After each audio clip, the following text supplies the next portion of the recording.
सौंदर्य केवळ डोळ्यात नसतं, ते असतं दागिन्यांमध्येही. सोने, चांदी, हिरे आणि त्यावर तुमचं नाव कोरणारं एक विश्वासाचं नाव म्हणजेच संगमनेर येथील ओम मयूर ज्वेलर्स. पिढ्यानपिढ्यांचा वारसा असलेले दागिने आधुनिक डिझाईन सोबत आता तुमच्या जवळ. लग्नकार्य असो, सण असो वा खास क्षण, ओम मयूर ज्वेलर्स मध्ये मिळेल प्रत्येक प्रसंगासाठी खास दागिने, खास तुमच्यासाठी. ओम मयूर ज्वेलर्स म्हणजे तुमच्या सौंदर्याचा हक्काचा दागिना. सुवर्ण बस्त्यासाठी आता कशाला नाशिक पुणे, संगमनेर मध्येच आहे आता नवनवीन दागिने. आजच भेट द्या ओम मयूर ज्वेलर्स, अशोक चौक, संगमनेर, जिल्हा अहिल्यानगर.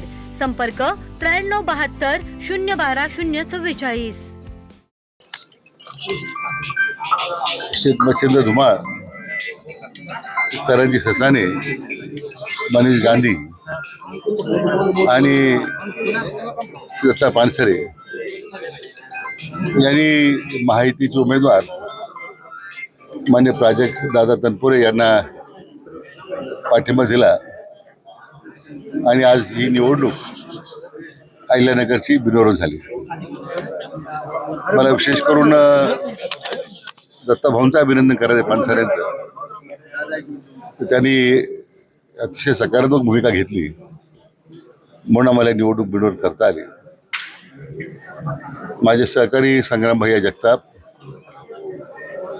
यांनी सुद्धा अतिशय महत्त्वाची भूमिका या निवडणूक बिनविरोध होण्यामध्ये पार पाडलेली.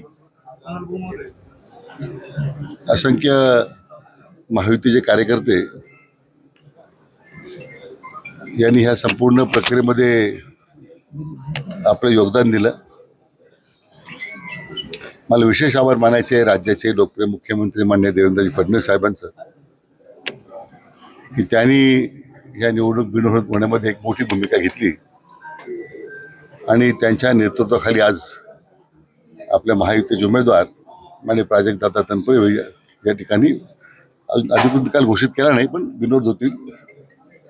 या निमित्तानं राष्ट्रवादी काँग्रेसचे नेते माननीय पार्थ पवार यांना मला धन्यवाद द्यायचे आहेत की त्यांनी सुद्धा ह्या सगळ्या प्रक्रियेमध्ये अतिशय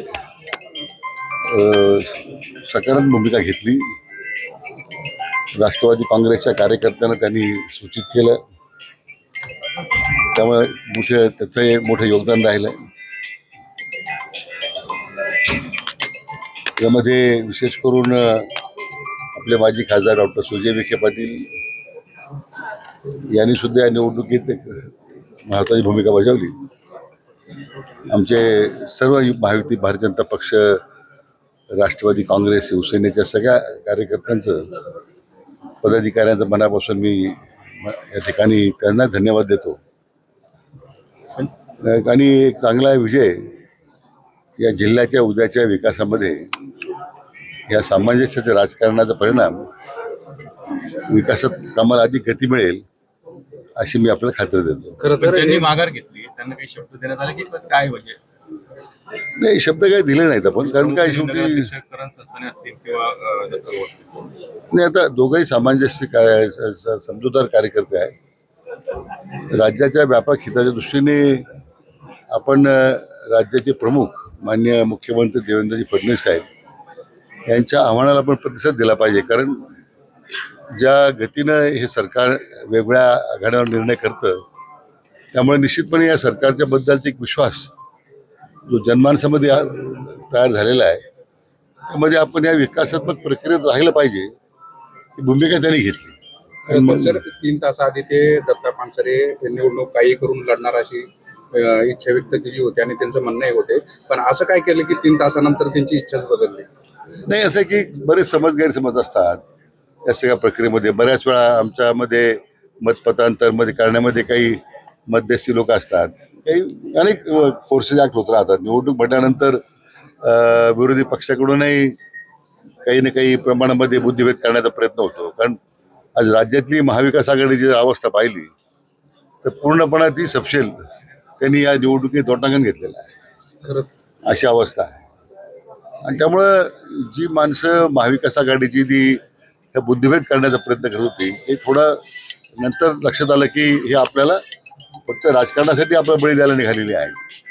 आणि म्हणून मला वाटतं दत्ताभाऊंनी तो विचार प्रामुख्याने केला आणि मग त्यांचे समजूत काढण्यामध्ये आम्हाला यश मिळालं, वास्तव सांगण्यामध्ये आम्हाला यश मिळालं. त्याचा हा विजय आहे.